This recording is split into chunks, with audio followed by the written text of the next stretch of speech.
Over the last few weeks, I have talked about the best prospects in every Power 4 conference. What about everyone else? There are some studs playing for non-Power 4 programs, and in this video, I am going to go over the top 10 prospects in these schools. If you're new, subscribe to the channel as I will be doing draft content all year long. But for now, I'm Chase Keller, and welcome to the top 10 non-Power 4 prospects in the 2025 NFL Draft. Enjoy.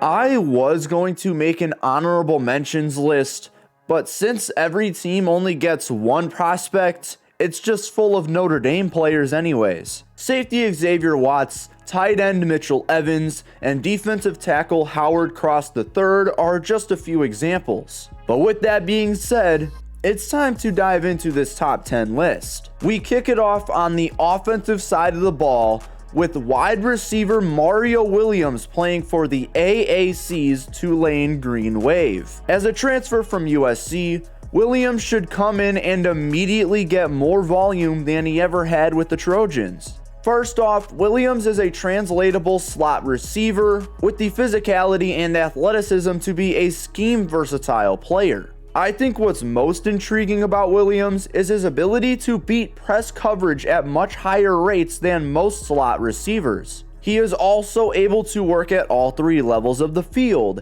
and honestly, this is just a receiver prospect who has a lot of upside. But he's not a complete prospect by any means. Both his physical and athletic profile could use some tweaking. Physically, he's not going to be as strong as your typical outside receiver, which takes away upside as an outside receiver. And athletically, he doesn't have that deep speed to burn DBs consistently. So while he does have a good chunk of upside, his spotty strengths and weaknesses does make him a risky prospect. We must wait to see how much he impacts as a transfer, but for now, Williams ranks 10th on this list. We have our first independent school of the video, with right tackle Chase Lunt playing for the Yukon Huskies. He's the last one on this list to not be ranked inside the current draft order on Mock Draft Database, but he does seem valuable enough to be drafted.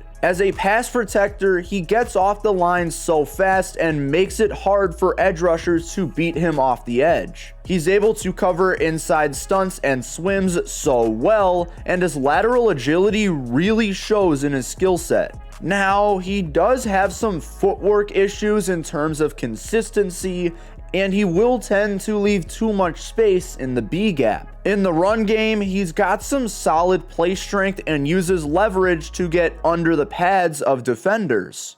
His leg drive makes up most of his power, and at its best, he's able to drive defenders backwards. His issues in the run game come with flexibility, as rushers with more bend will beat him often. On top of that, his measurables don't really pass the test, as he is a very lean offensive tackle with mediocre arm length. That about wraps up Lunt, and he ranks 9th on this non-Power 4 prospects list. As we move on to number 8, here's a guy that absolutely should be higher on the consensus big board: UNLV wide receiver Ricky White. I know he might be playing in the Mountain West, which is probably the best non-Power 4 conference, but no matter what, I still think he should be ranked higher anyways. First off, White may be a little lean, but his catch radius is absolutely massive. That catch radius, combined with his physicality and explosive athleticism,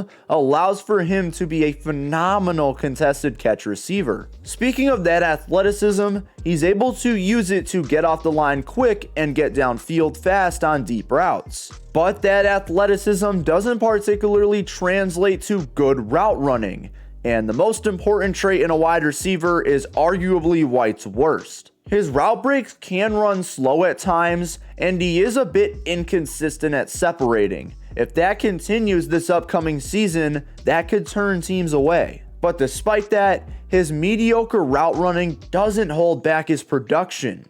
He saw 88 receptions for nearly 1,500 yards and 8 touchdowns in his junior season. If he can return to that same form in 2024, I wouldn't be shocked if White snuck into the second round. White should be higher in my opinion, but nonetheless, I can't argue with the consensus big board. He's 8th on this list.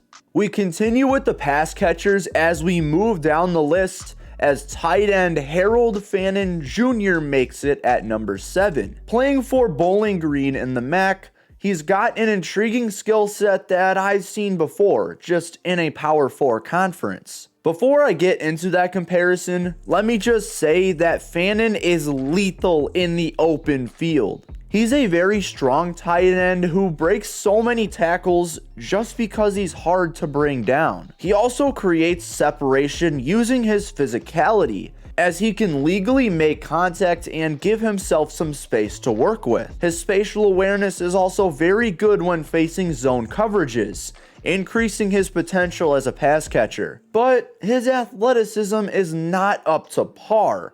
He doesn't have any next level athletic traits which will hold him back at the next level. It's hard to find a good chunk of athletic defenders anyways in the MAC, and that competition is going to be another ding in his scouting report. But he's not just a pass catcher.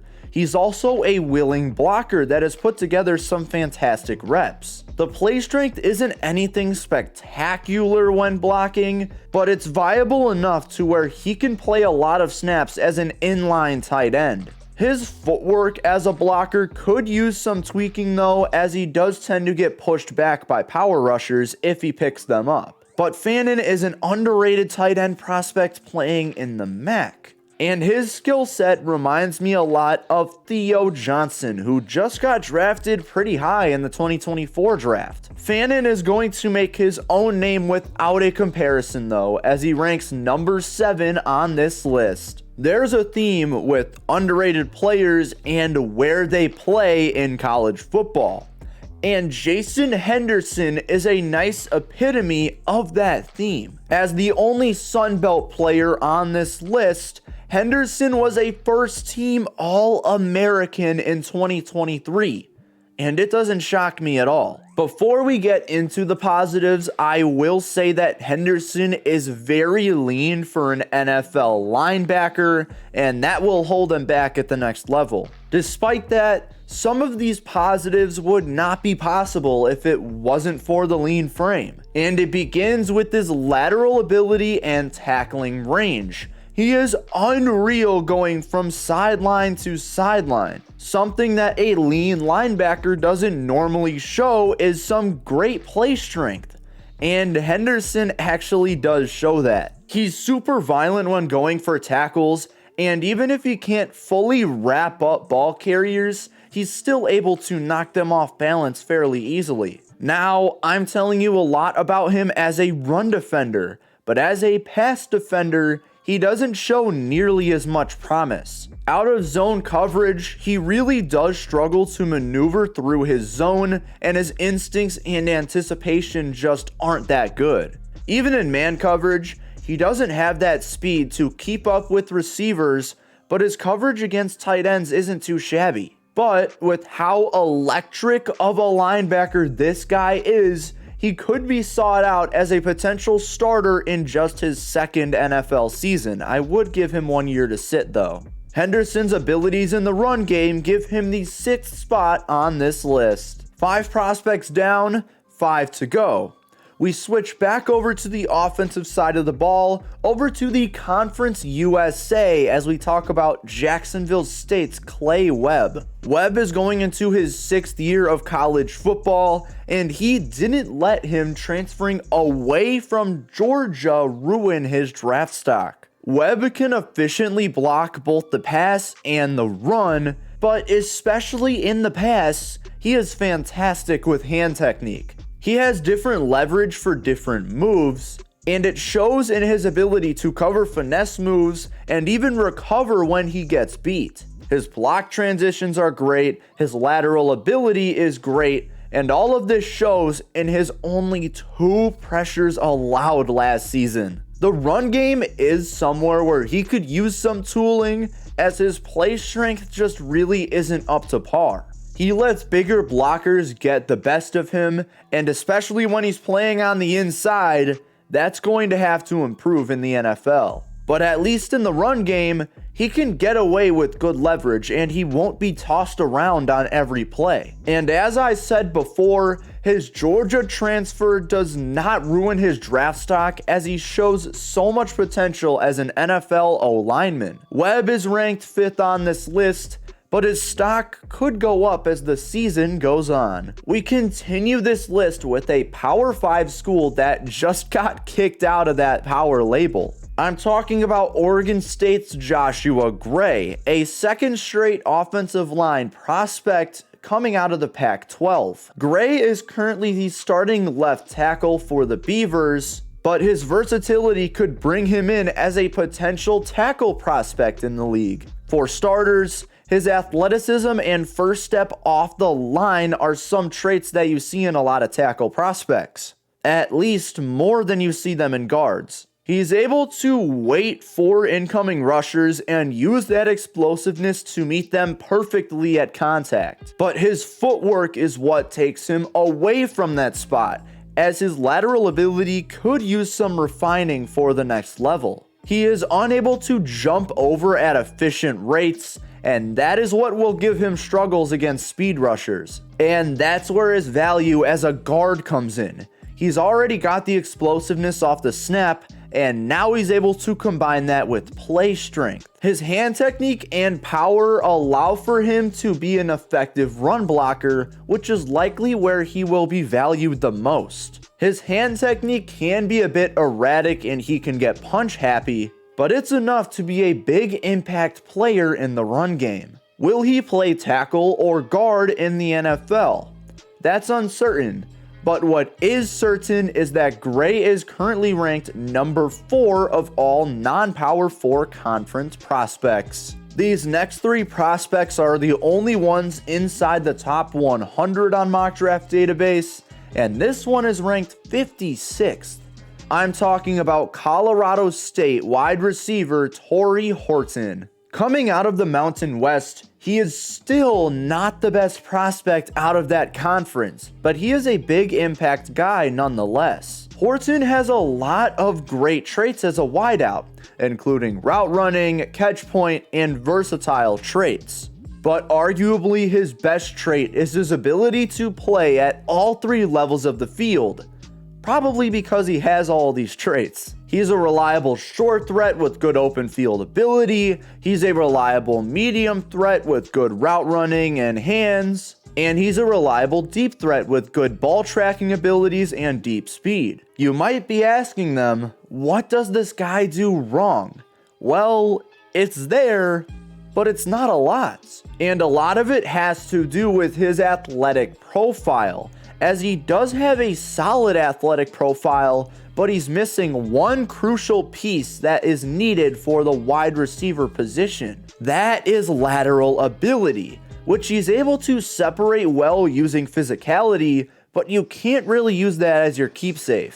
But that physicality is actually really good. Horton does not lack physicality as he enters the NFL, and that's also going to be crucial. And while Horton has never been outside of the Mountain West, as he was at Nevada before transferring to Colorado State, I don't think he's going to have troubles jumping from that conference to the NFL. As a result, Horton receives the number 3 spot on this list. Getting into the top 2 also gets us into the top 50 on the consensus big board, as we get into the 3rd and final Mountain West prospect in Boise State running back Ashton Jeanty. He took George Holani's job, came in and produced 1,200 rushing yards in the 2023 season. He was able to do that with phenomenal contact balance, as his ability to just jump off tackles is just a pleasure to watch. His athletic traits continue with his deep speed, as he will have some of the best deep speed of any position come around the 2025 NFL Draft. His lateral agility, explosiveness, and more just continue to pad on to his athletic profile that teams are going to adore. Now, I will say at its best, his vision is very good, but it's too inconsistent for me to determine if it's actually that good or not. Both behind the line and in the open field, he does struggle to find those open gaps. That really won't fly with some of these NFL franchises, but he makes up for that with his physicality, as if he does miss a gap and runs into a defender, he's able to get a couple more yards with that power. And overall, Genty has the physical traits, the athletic traits, the measurables, and more to be a starting running back in the NFL. He doesn't quite get the number 1 spot here, but he does receive number 2, and that's where he lands on this list. Now, what would be a video about non-Power 4 conferences without a Notre Dame player being ranked number 1 on the list?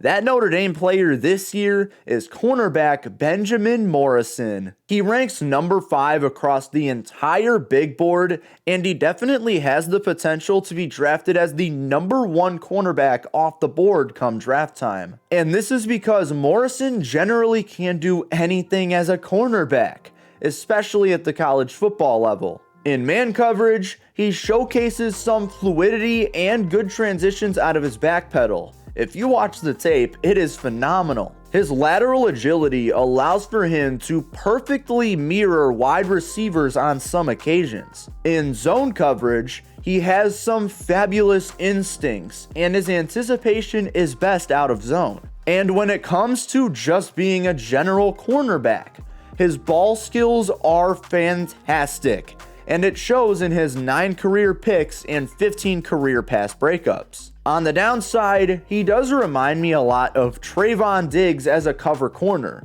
That doesn't sound bad, but that does mean he likes to give up the big play. He also can get a little grabby in man coverage, but we've seen DBs at the next level do that and be very successful, aka Sauce Gardner. It's just so hard to get over the fact that he has great traits in both man and zone coverage, and some great traits just as a general cornerback. That is going to make his stock stay pretty even as we get into draft night next year. So as a result, Morrison becomes the highest ranked non-Power 4 conference prospect in all of college football. Well, those are the best 2025 NFL draft prospects from non-Power 4 conferences. Is there anyone that should be on this list? Let me know in the comments section below. Wait, are you not subscribed yet? Well, do it now. I release content like this all the time and would really appreciate your support. I'm Chase Keller from Chase Keller Journalism, and I will see you all next time.